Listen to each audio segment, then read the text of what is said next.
Je disais à quelqu'un, la chance que j'ai aujourd'hui, c'est que je travaille avec des personnes que j'aime, que j'admire, qui m'inspirent au quotidien. Et la personne que je vais appeler à me rejoindre sur scène maintenant est l'une d'entre elles. Mesdames et messieurs, je vous demande un tonnerre d'applaudissements pour Madame Nathalie Colin. On dit qu'il n'y a pas beaucoup de femmes dans le numérique, mais celles que je connais et qui y œuvrent sont simplement extraordinaires. Je vais vous dire quelques mots sur Nathalie Colin. C'est l'une des personnes les plus emblématiques du monde numérique en France, mais beaucoup trop discrète à mon goût. Je dis souvent, on est dans une société de communication, ce que l'on ne voit pas n'existe pas. Et étrangement, ce sont celles qu'on ne voit pas qui font le plus. Et c'est pour ça, Corinne vous le disait tout à l'heure, l'un de nos objectifs, c'est de faire en sorte que ces femmes soient valorisées et mises en lumière. Nathalie Colin, depuis plus d'une décennie, orchestre avec un vrai brio. Ce n'est pas moi qui le dis, c'est son patron Philippe Val, donc je ne fais que répéter. Elle orchestre avec brio la métamorphose numérique de l'un de nos plus grands fleurons historiques du service public. Son expertise unique et sa vision stratégique de son business ont été absolument déterminants dans la transformation de la Poste. Nathalie va nous partager son parcours remarquable, elle va nous éclairer sur la façon dont elle a œuvré pour faire de la parité et de l'inclusion des femmes un pilier central de la transformation numérique de son groupe. Et je voudrais d'abord, Nathalie, te remercier d'être avec nous parce qu'on sait tous et toutes combien ton agenda est chargé. Et quand on t'a sollicité, tu as tout de suite dit oui. Je t'ai vu travailler, tu fais partie de ces femmes qui ne font pas semblant, tu fais partie de ces femmes qui ne sont pas devenues des hommes parce qu'elles travaillent dans un milieu où la testostérone est quand même bien présente. Ce que je voudrais, Nathalie, c'est que tu nous parles un peu de la Poste, parce que tu travailles dans un groupe qui a subi des transformations absolument majeures ces dernières années, que le numérique est en train de révolutionner.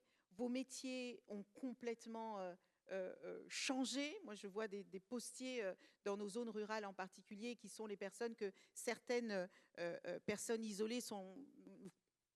de toute une journée, ce sont les seules personnes qu'elles croisent. Et ce que je voudrais, c'est que tu nous dises, justement, dans ce monde qui est totalement bouleversé par les fractures, qu'elles soient technologiques, qu'elles soient humaines, qu'elles soient industrielles, politiques, et j'en passe et des meilleures, c'est quoi le rôle de la Poste aujourd'hui dans notre pays ? Alors, merci Elisabeth, je suis gênée de ta présentation. Je suis heureuse d'être là parce que vous me donnez énormément d'énergie et que de l'énergie, on en a besoin tout le temps parce qu'on se bat. La Poste, finalement, si on se dit qu'on est dans un monde en dehors de tout ce qu'il a dit, qui est aussi très fracturé, les gens ont peur de la fracture territoriale parce qu'ils se retrouvent dans des endroits où il n'y a plus de médecins, de la fracture écologique parce que leur voiture n'aura plus le droit de rouler en ville ou simplement parce qu'il faut isoler leur appartement parce que sinon ils ne peuvent plus le louer ou plus y habiter et donc il n'a plus de valeur. De la fracture sociale avec toutes les difficultés pour certains à avoir un emploi. Toutes ces fractures font que finalement notre société est elle-même en train de se fracturer. Et moi j'ai l'habitude de dire que la Poste, en tout cas c'est mon boulot à la Poste, et notamment sur les territoires, elle est un genre de ciment de cette société-là. Parce qu'on est là pour aller, évidemment, porter des lettres et des colis, mais c'est maintenant plus que... Les lettres, c'est 15% de notre chiffre d'affaires. On est un grand groupe qui fait 34 milliards d'euros de chiffre d'affaires et on a vraiment énormément diversifié. Mais on est la seule personne qui va parler à une personne âgée en milieu rural. On est les seuls à aller leur porter les repas quand on a besoin ou bien les médicaments. Et en même temps, la Poste est devenue une entreprise technologique. On est la 4e entreprise en France sur la confiance numérique.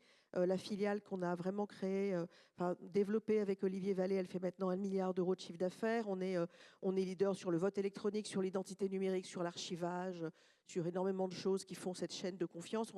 On a lancé un cloud, Secnum Cloud. On est les premiers parce qu'on le fait avec Outscale, avec Dassault Systèmes. Donc la Poste, c'est à la fois du tout numérique au tout physique.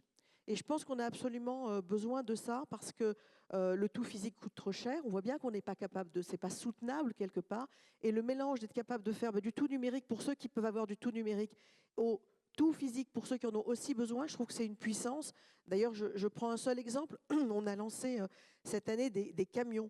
Comme avant, il pouvait y avoir dans les campagnes des camions pour porter le lait ou le pain. On a fait des camions postaux. Et il y a il y a dans ces camions des personnes qui viennent simplement parce qu'elles n'ont plus leur code pour accéder à leur compte de sécurité sociale ou qu'elles ont besoin de faire une impression. Alors bien sûr, c'est rien. Mais pour la personne qui est dans cette situation-là, ça leur permet d'être dans une situation d'inclusion plutôt qu'une situation d'exclusion. Et moi, aujourd'hui, dans les bureaux de poste, je forme à l'inclusion numérique plus d'1,5 million de personnes. On est en train de lancer des cafés sur l'IA et la data pour que les gens sachent de quoi on parle, tout simplement. Et pour que ce monde ne soit pas à deux vitesses, les mecs qui sont effectivement dans leur fusée pour partir quand ils auront bien pourri la planète ici sur Mars, à quelques-uns, et puis ceux qui se retrouvent dans la Creuse et qui n'ont plus de médecins. Et donc, je pense que vraiment, c'est sympa. Vraiment, on a cet honneur de travailler à la Poste et de faire ça. Et je trouve que c'est une chance incroyable. Il y a quelques postiers dans la salle que je veux saluer. Postiers et postières. Les deux.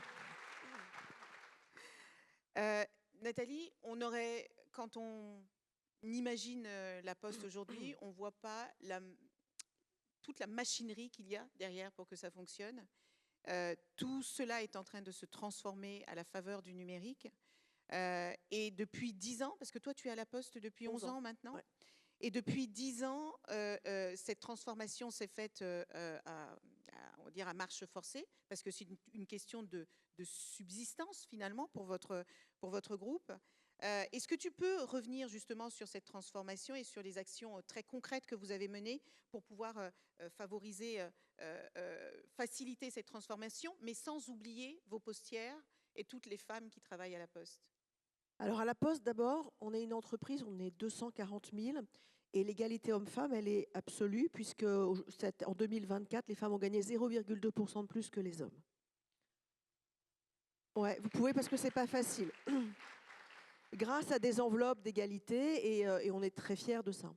La Poste, c'est une entreprise qui est une extraordinaire entreprise de promotion sociale. C'est-à-dire qu'on recrute, moi dans les bureaux de poste, je recrute des personnes dans le territoire où elles sont, et c'est souvent des femmes, et on les promeut, on a des écoles internes, on fait en sorte qu'il y ait une parité jusqu'au plus haut niveau, on est en avance sur la loi Rixin, puisqu'on est plus de 40% au COMEX du groupe. Moi, je pense qu'il faut aller plus loin. Mais cela étant dit, on a déjà fait beaucoup et on va continuer à le faire. Quand j'ai créé, je vois qu'il y a Vanessa devant moi, on avait fait un fonds pour récompenser des startups sur les objets connectés. À l'époque, c'était le grand truc, il y a 7-9 ans, au CES à Las Vegas. Et puis un jour, je dis à Vanessa, mais Vanessa, il y a combien de femmes dans les dirigeants et dirigeantes de ces boîtes qu'on aide finalement? Et il n'y en avait pas beaucoup, 20 ou 30%. Et donc, j'ai dit, c'est pas possible, il faut qu'on soit à parité. Alors, tout le monde m'a dit, c'est pas possible, on va pas y arriver. Et en fait, on y est arrivé gentiment, comme on fait nous, hein, c'est-à-dire qu'on a dit, dans 4 ans, on sera à parité. Donc, on vous prévient à tout l'écosystème des startups. Si vous voulez continuer à être aidé par la Poste, vous mettez des femmes dans vos comités de direction, vous avez des femmes dans vos boards. Et nous, petit à petit, on va augmenter de 10% tous les ans. Ça marche. Maintenant, on a des femmes partout et il n'y a pas de sujet. Et je pense que c'est notre responsabilité. Le problème des femmes, c'est qu'on n'a pas le pouvoir. Donc, pour celles qui l'ont, je pense que notre devoir, c'est de l'exercer en faveur des autres femmes. Mais pour beaucoup d'entre nous, on ne l'a pas. Et donc, si on ne l'a pas, c'est difficile d'aider. On a besoin des hommes pour nous accompagner là-dedans. Alors, les hommes, ils sont ravis de nous accompagner parce que les femmes sont des super numéro 2. Il faut quand même bien le dire. On est top. Ah non, mais franchement, on ne la ramène pas, on bosse, on n'est jamais malade, on s'excuse quand on est enceinte. Franchement, c'est super. Alors, il y a un léger problème, c'est quand vous voulez devenir numéro 1. Ça existe très peu. CAC 40, il y a 4 femmes. Et encore, on ne les a pas mises présidentes, directrices générales, parce que des coups qu'elles fait des conneries, quoi, les filles, déjà, c'est difficile. Et tant qu'il n'y aura pas ça, il n'y a pas de rôle modèle. Les femmes ne peuvent pas s'identifier, elles se disent c'est pas possible. Et il n'y a pas de raison que ça avance. Moi, je suis au conseil d'administration de l'Institut de recherche. Il y a des labos où il n'y a pas de femmes du tout. Mais je leur dis, mais vous vous rendez compte, pour la première qui va venir, comme c'est difficile de se retrouver avec une bande de poilus qui ont leurs vannes, parfois graveleuses, que vous n'avez pas envie d'entendre. C'est pas agréable. Donc il faut des combattantes. Et on n'a pas envie, en plus de faire son boulot super sérieusement, de combattre en permanence. Donc moi j'ai créé une petite école, hein, on a maintenant un peu plus de 120 élèves, que j'ai créé avec un homme qui est un start-upper, qui est très attaché à la parité, et qui a d'ailleurs beaucoup de femmes dans sa start-up d'intelligence artificielle, qui est une école de l'IA et de la data, où je trouve qu'on combine tout ça. D'abord, quand je l'ai créée, j'ai tout de suite dit, je suis désolée, mais moi je ne la crée pas si elle n'est pas paritaire. On m'a dit, c'est pas possible. Okay. Il y a même un journaliste qui m'a dit, mais enfin, vous vous rendez compte, vous faites de la discrimination positive. Alors j'ai dit, écoutez, ça fait 3000 ans que vous faites de la discrimination positive pour les hommes. Personne n'a trouvé rien à dire. Ça fait 2 minutes que je lance une école, il va y avoir 25 pauvres nanas dans une promo de 50, et vous trouvez que c'est de la discrimination positive. Mais il faut de la discrimination positive, parce que tout notre environnement est de la discrimination négative. Parce que quand on choisit entre une femme et un homme, moi j'y suis au comité de nomination, je me bats toute la journée, c'est pour ça que j'ai besoin de votre énergie. Quand on choisit, il y a toujours, elle n'a pas tout à fait assez d'impact.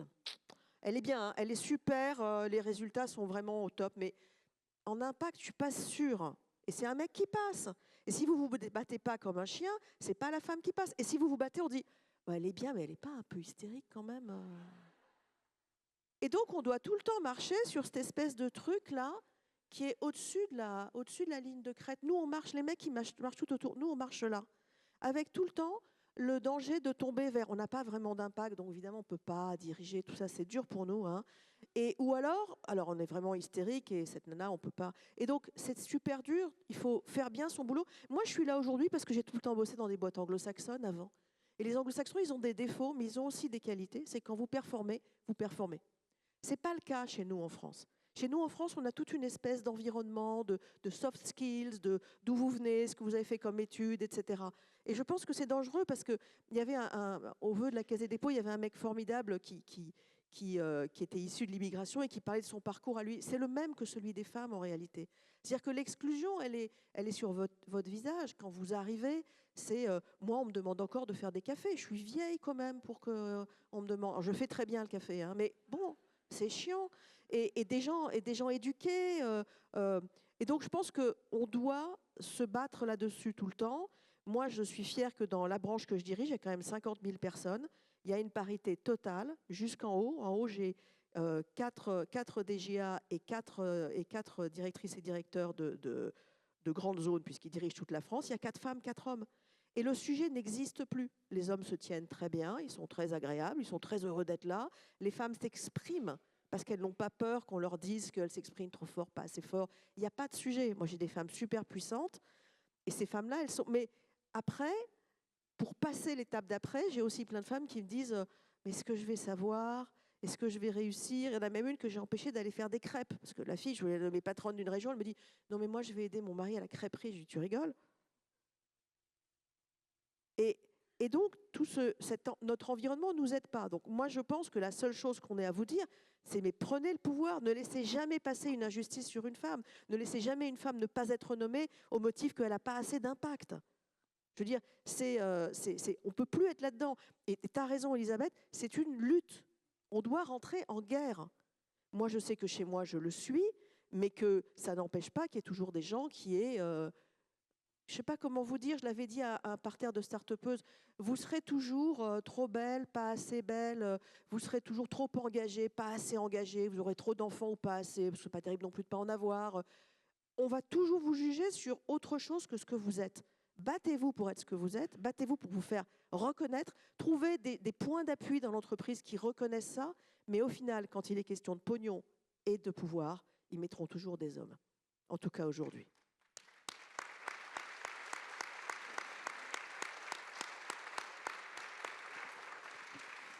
Je sais que tu ne peux pas rester longtemps, mais j'ai cette dernière question pour toi aujourd'hui. Tu es directrice générale de la branche grand public et numérique, donc tu as le plus gros... je peux le dire ? C'est le plus gros business de la Poste. Ah, c'est les facteurs. Hein. Oui, c'est le... Donc, mais ces facteurs sont... En fait, à la Poste, il y a les facteurs et les bureaux de poste. Moi, c'est les bureaux de poste. On est 2 gros, quoi. On est les gros employeurs de la Poste, ils nous appellent, c'est ça. Rien que ça. Donc, qu'est-ce qu'il faut faire pour que tu deviennes patronne de la Poste ? Je ne sais pas ça, moi. Il faut appeler le président de la République. Vous pouvez peut-être... Ce que je vous propose, mesdames et messieurs, puisqu'il nous faut maintenant travailler à la prise de pouvoir, et que je sais un peu comment fonctionne la politique, si, je vous promets que c'est vrai, si, allez, 50% des personnes de cette pièce envoient un message au président de la République et à notre ministre, c'est Eric, hein, c'est à Bercy. Si vous pouviez, s'il vous plaît, je vous le demande comme un service, si vous pouviez envoyer un message au président de la République en lui disant « J'ai entendu une femme visionnaire, courageuse, engagée dans la parité », parce que Nathalie ne prône pas la domination des hommes par les femmes ou les femmes par les hommes. Au contraire, elle cherche une société équilibrée. Si vous dites au président de la République que nous avons trouvé la remplaçante de Philippe Val, je vous jure qu'il va regarder qui elle est. Je pense qu'il la connaît déjà, mais il va se dire, mais c'est une putain de bonne idée, pourquoi n'y ai-je pas pensé moi-même? Je peux compter sur vous? Non, mais levez la main ceux qui vont le faire, parce que je vais compter après. C'est pas merveilleux? Et en plus, vous pourrez dire, j'étais là, et vous pourrez lui envoyer un courrier quand votre courrier n'arrivera pas pour lui dire, Nathalie, j'ai fait en sorte que tu deviennes la patronne, maintenant tu vas me régler ce problème.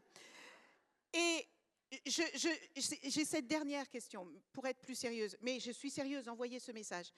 La Poste, c'est un métier humain. J'ai compris, Frédéric. La Poste, c'est un métier humain.